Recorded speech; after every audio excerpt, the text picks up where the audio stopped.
La desnudez de las ruinas nos muestra en toda su pureza las claves del románico. El arco de medio punto, el arco heredado de los romanos, es el elemento fundamental.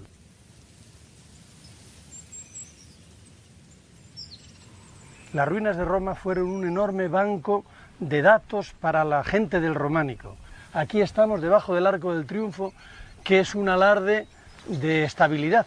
Es un milagro que no se caiga sobre mi cabeza. Afortunadamente, la mayor parte de los templos que vamos a ver del medievo están en pie y todavía funcionando y siendo útiles.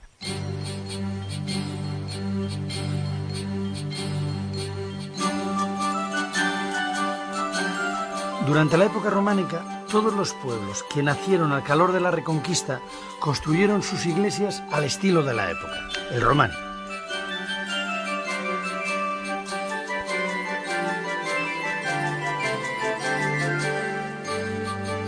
Los promotores eran los monasterios y algunos nobles cercanos a las tierras, pero los sacerdotes locales eran los que se ocupaban de movilizar a las gentes para que aportaran los dineros, su tiempo de trabajo e incluso los materiales.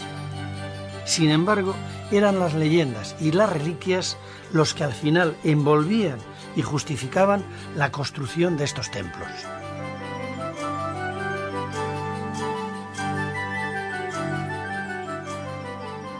Esta maravillosa iglesia de San Salvador de Cantamuda lleva 900 años en este punto, prácticamente sin reformas, como la construyeron, y además, lo que es una suerte, abierta desde siempre al culto.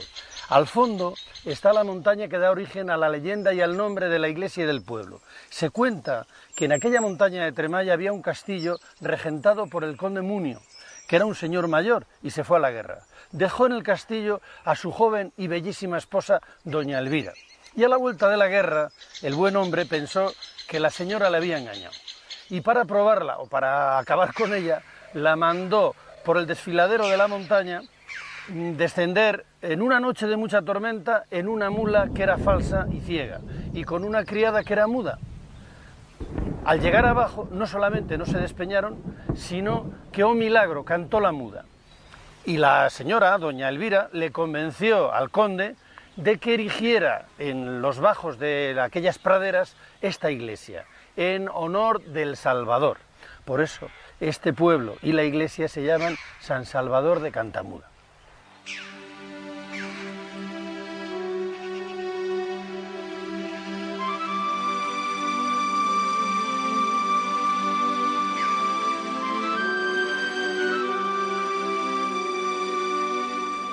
La iglesia es la casa de Dios y el lugar donde se reúne todo el pueblo para el culto.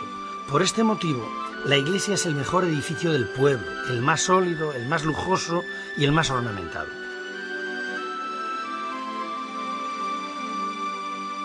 Cada pueblo o aldea, cuando edifica su iglesia, echa el resto para conseguir que sea lo mejor posible.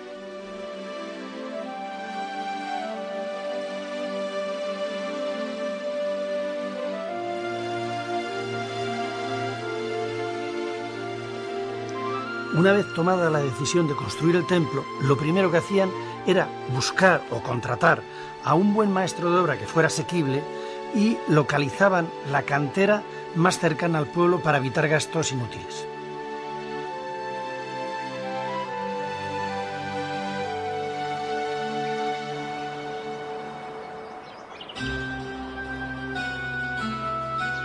La mejor cantera posible era una buena ruina romana situada en las cercanías.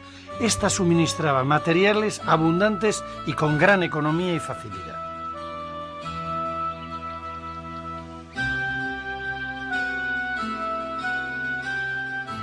Este es el caso de la iglesia de Coruña del Conde, que guarda entre sus paredes gran cantidad de piedras de la vecina ciudad romana de Clunia.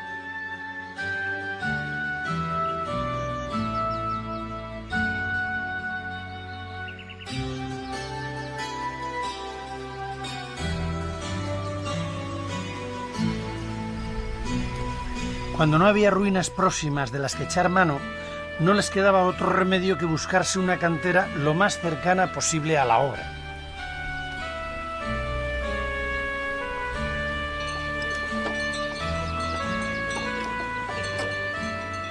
El transporte se realizaba en carros tirados por mulas o carretas de bueyes como este que ven, y podía ser muy caro si la cantera estaba muy alejada de la obra.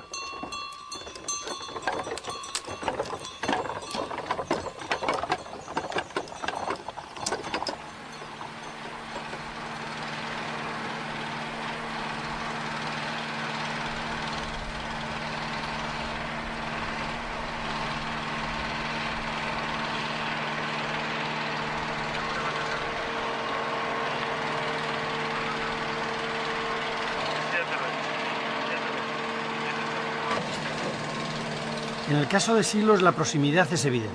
Apenas hay unos cientos de metros desde el pueblo a la cantera, que como ustedes ven todavía está en explotación y lleva más de 1000 años suministrando piedra al pueblo de Silos, a pueblos de la comarca, y actualmente se exporta de la región. Esta es la cantera más antigua que conocemos de Silos y donde ha seguido la extracción. ¿Cómo hacían aquellos artífices para extraer estas piedras con la escasez de materiales que tenían? Pues usaban la pica y el martillo de cantería para hacer las rozas, luego metían cuñas expansivas, entonces echarían agua y al esponjar esa madera, que sería una madera que absorba mucha agua, abriría. Con eso reventaban las piedras cacho a cacho, en forma cúbica. O sea, sacaban cubos de piedra y posteriormente sí, la elaboraban. La elaboraban aquí para no llevar peso al monasterio. ¿Más o menos con qué herramientas crees que utilizaban? Pues para cortar la piedra, una vez que habían apalancado y sacado el cubo, luego le perfilaban con las picas y los martillos de cantería. Más o menos como esta piedra que hemos encontrado aquí en la cantera. Esto sería, sí, eso las huellas de la pica. De la pica para darle forma. Para darle forma, que la elaborarían, me imagino, aquí en la cantera, porque no les interesa llevar ni ripios ni llevar material pesado allí. Ya eran las piedras suficientemente grandes como para llevar incluso lo que es el perfil de la piedra sin preparar. No, esta es pequeña y pesa, ¿eh?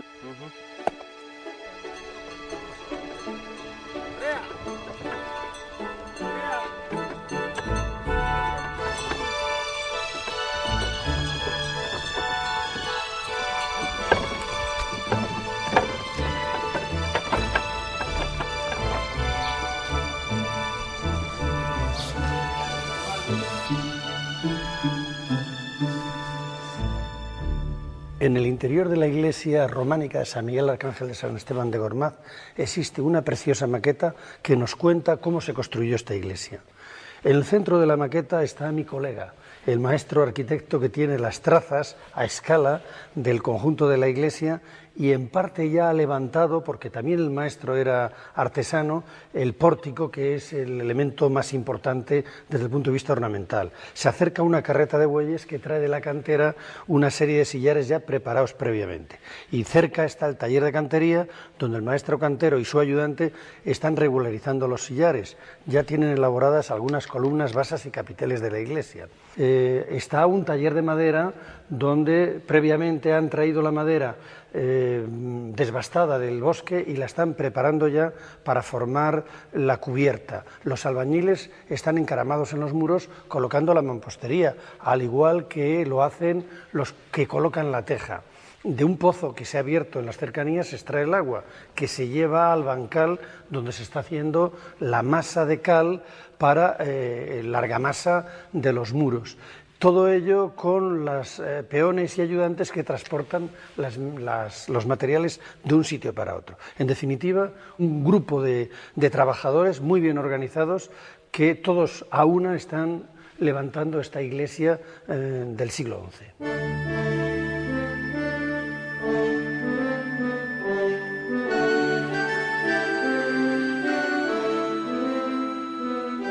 Es casi milagroso que después de 10 siglos estas arcadas del pórtico permanezcan en pie todavía. Esto ha sido posible gracias a la maestría de la tecnología románica, que estaba basada en la observación de las obras públicas romanas, sobre todo los puentes, y en la experimentación posterior que cada maestro llevaba a cabo en cada una de sus obras.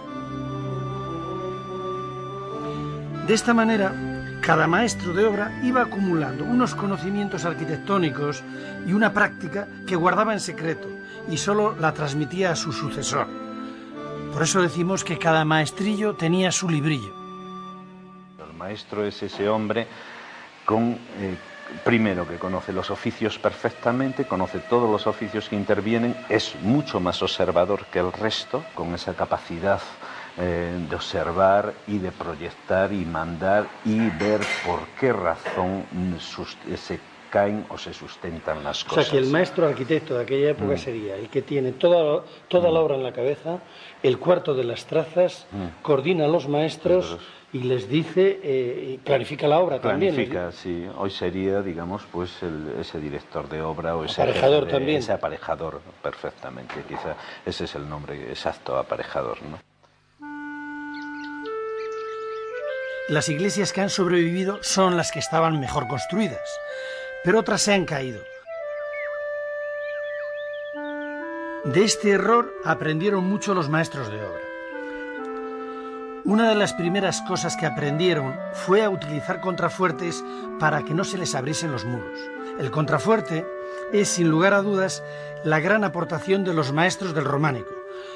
No solo modula la iglesia, sino que también la sujeta.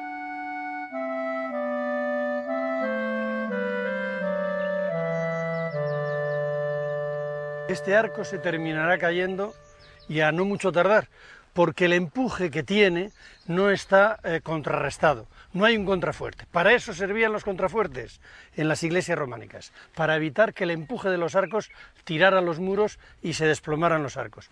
¿Ven ustedes la grieta? Pues esa grieta marca por dónde van los empujes del arco, y ahí tenía que estar un contrafuerte.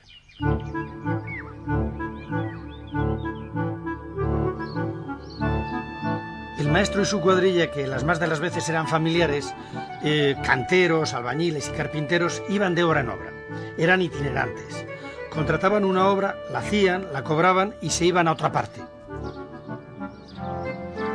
Para su desgracia y para nuestra ignorancia, la mayor parte de los maestros han permanecido en el anonimato. Hay algunas excepciones, como por ejemplo el caso de la iglesia de Rebolledo de la Torre, donde el maestro firma su obra. Por eso en el exterior de la ventana del pórtico hay una inscripción en latín en la que, además de señalar el nombre del promotor y la fecha de la obra, indica su propio nombre, el del maestro que la hizo. Por eso cuenta, hizo este portal el maestro Juan de Piasca.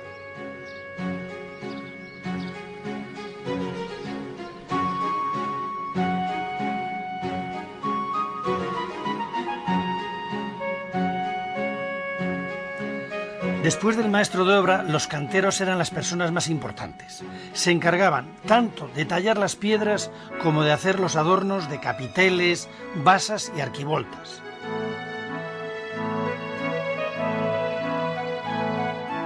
También nos han dejado ejemplo de obras firmadas. En la portada de la iglesia de Revilla de Santullán, el cantero se ha atrevido a autorretratarse al final de una arquivolta que había decorado con la Última Cena. Y para que no quede ninguna duda, estampa su nombre: Micaelis me feci, me hizo Miguel.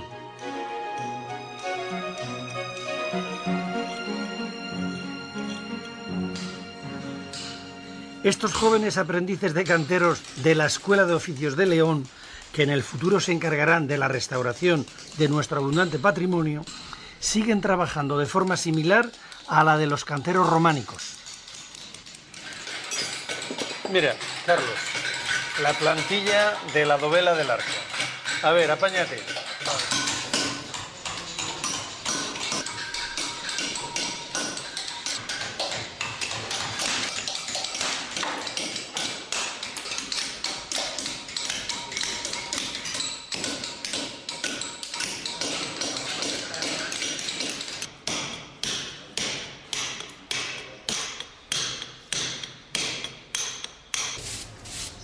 Una vez afinado más con el puntero y pasado con la uñeta de una forma irregular, pero más aproximado a las atacaduras, daríamos el trinchante siempre inclinado para que sirva de evacuación de aguas también. ¿Y qué tiempo puede tardar un cantero con maestría en acabar un sillar completo, una dovela como esta? Yo calculo más o menos que sobre día y medio, jornada y media.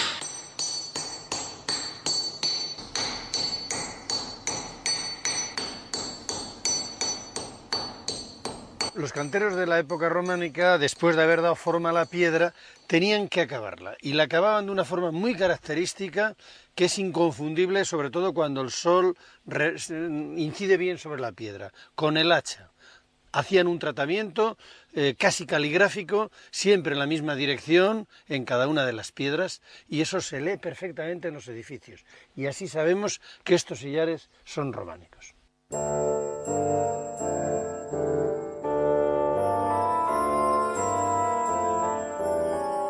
Además de las huellas del hacha, los canteros solían dejar su firma en cada piedra que tallaban. Son las llamadas marcas de cantero. A esto se le ha dado una explicación cabalística por algunos, nada más alejado de la realidad. Lo que el cantero pretendía es que se supiera cuántas piedras había labrado para después cobrarlas.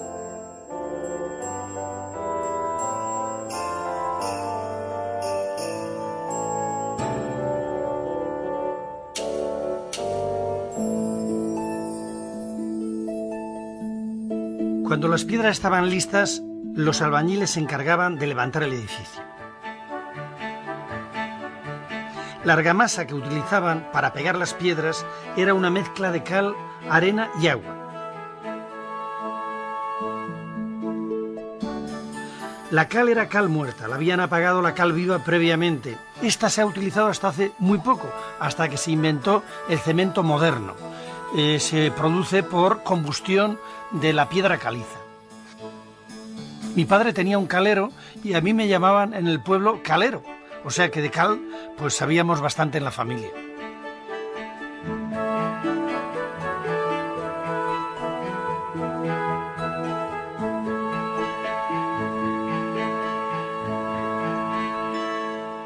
El muro, que es el elemento fundamental en la arquitectura románica, puede ser de mampuesto o de sillares, pero en todo caso siempre de dos hojas, rellenas por un mortero pobre con argamasa y con cascotes. Esta es la mayor debilidad de estos muros. Normalmente tenían contrafuertes para recibir los arcos y los empujes de los arcos que sujetan la cubierta o la bóveda.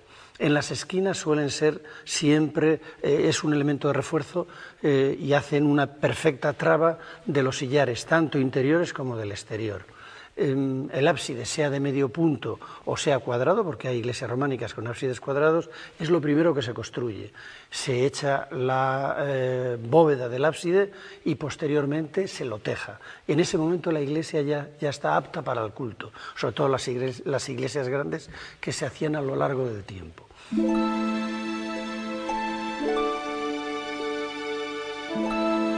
La forma más segura, más elegante, más apreciada y más cara para construir iglesias era mediante la utilización de piedras perfectamente talladas en forma de paralelepípedos rectangulares, más conocidos como sillares, y que se colocaban formando hiladas, que podemos ver de una manera magistral en esta preciosa iglesia palentina de Barrio de Santa María.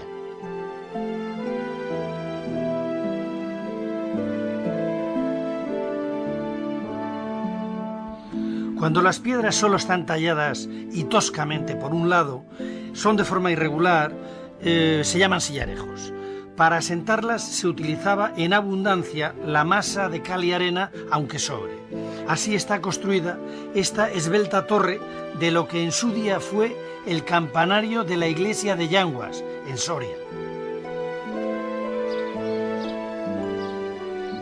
También era muy frecuente utilizar en una misma construcción los dos tipos de aparejos.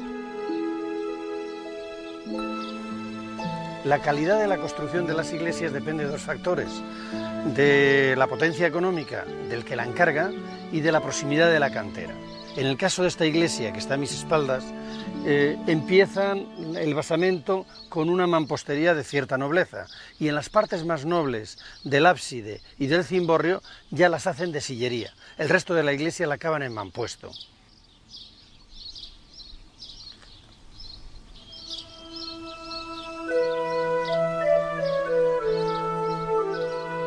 La mampostería más tosca, hecha con mortero y piedra sin tallar, se reservaba para construcciones muy humildes.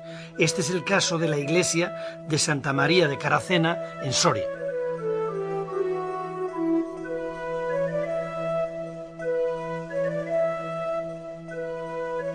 Cuando la iglesia estaba terminada, se procedía a su enfoscado.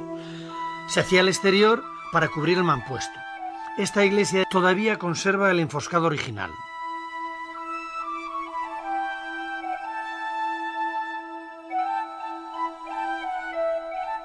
Pero todavía hay una forma más barata de construir. Es lo que se llama hacer muros de cal y canto. Se hacían montando un encofrado de madera y se tiraban cantos rodados si estaba cerca de un río o piedra en general mezclados con mortero. De esta forma se construyó esta iglesia que está hoy en ruinas en Gormaz.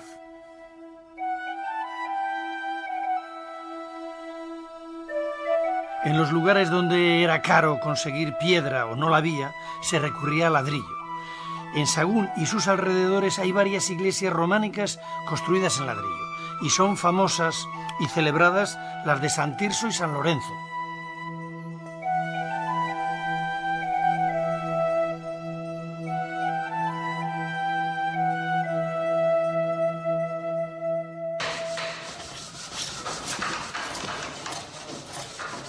Otro de los oficios imprescindibles para la construcción era el de los carpinteros.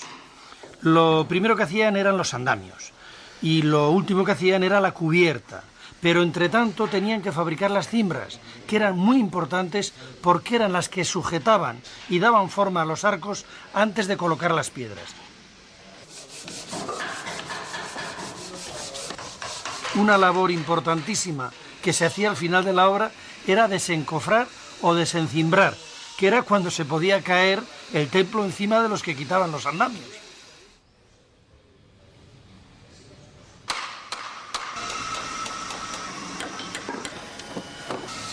Los artesonados de la cubierta eran una verdadera obra de artesanía y también de arte. Se hacía con maderas cortadas de tal forma que entrelazadas entre sí impedían que se desplomara la cubierta.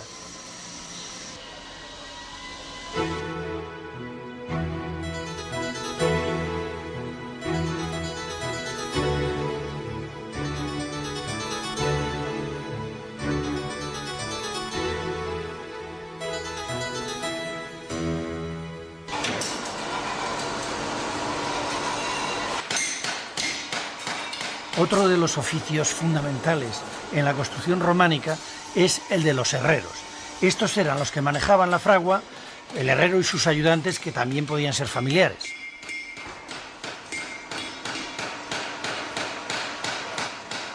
La fragua era uno de los elementos fundamentales como auxiliar de la construcción.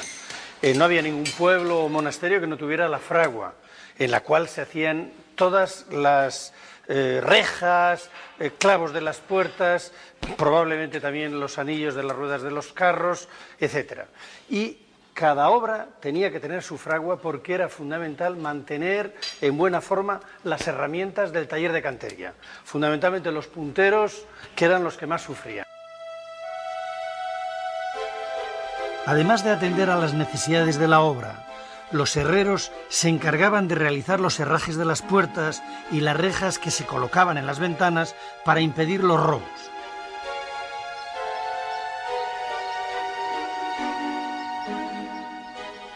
Esta puerta que están viendo tiene gran belleza, pero no es gratuita.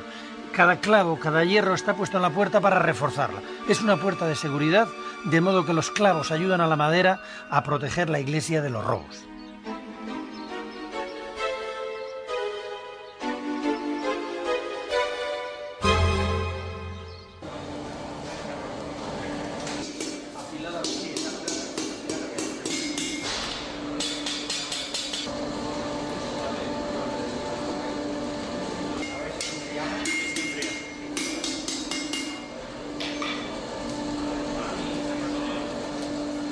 Aquí vemos a Roberto, nuestro herrero de la Escuela de Oficios de León. Está realizando una reja al modo románico, es decir, con abrazaderas que suplen a la soldadura que todavía no se había inventado por entonces.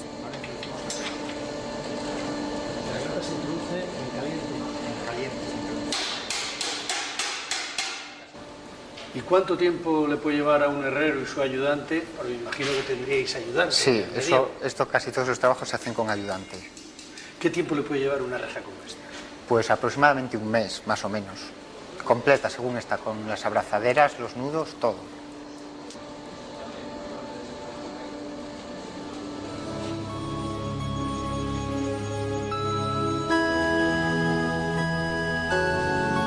En algunos casos, debido quizás a la falta de medios económicos, la iglesia no se podía acabar tal y como estaba pensada. Encogía la obra, desaparecía la parte dedicada a los fieles y se unían el ábside y el cuerpo del campanario. El resultado son iglesias inacabadas. Estas que ven son las de San Pantaleón de Losa y la de Barrios de Bureba, ambas en Burgos. Cuando acababan su labor los canteros y los albañiles se iban, entraban en la obra los pintores. Aunque ahora vemos que la mayoría de las iglesias románicas están desnudas, con la piedra vista, no era así originalmente. Los muros interiores se enlucían y posteriormente se decoraban con pinturas. El hombre medieval, el hombre de aquella época, no concebía el interior de sus iglesias sin el aditamento imprescindible de la pintura mural. En algunas ocasiones era un simple enlucido, un simple revoco, y en otras ocasiones esos enlucidos se decoraban con unas pinturas murales como las que tenemos aquí detrás de nosotros. Pero pintaban hasta los capiteles. Efectivamente, se pintaban los muros y aquellas partes que iban decoradas con labores escultóricas, los capiteles, a veces incluso partes del exterior, como podían ser las propias portadas o los canecillos, o las metopas que quedaban entre los canecillos también se decoraban con pintura.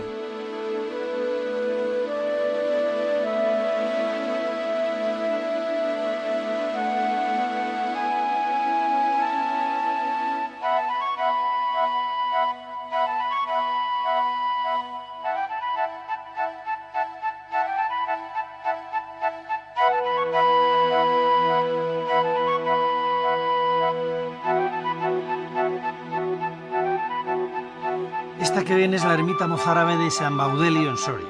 Se están terminando los trabajos de restauración de las pinturas románicas que quedaron en la ermita después de haber sido arrancadas parte de ellas. Algunas las pueden disfrutar en el Museo del Prado de Madrid, el resto están en Nueva York.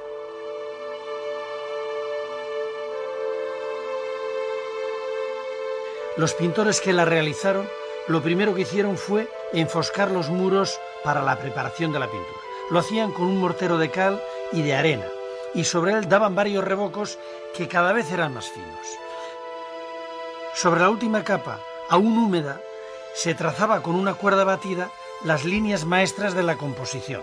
Lo hacían igual que lo hacen ahora los albañiles que hacen los replanteos. Y después empezaban a pintar.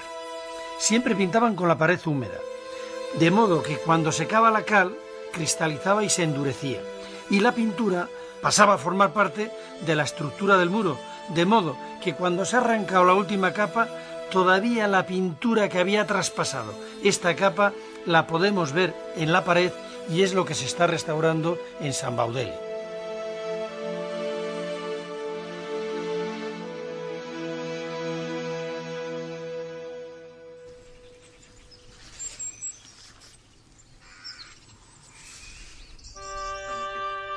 De todas las iglesias románicas que se hicieron, algunas se cayeron cuando las construían, otras se cayeron al poco, otras dejaron el sitio a una iglesia más importante, gótica, renacentista o barroca. Las mejores han llegado hasta nuestros tiempos. Algunas luchan como pueden contra la ruina que las devora, sobre todo cuando el pueblo ha quedado abandonado, pero nos muestran aún la belleza que tuvieron en otro tiempo y son capaces de sugerirnos toda la grandeza de este tiempo que pasó.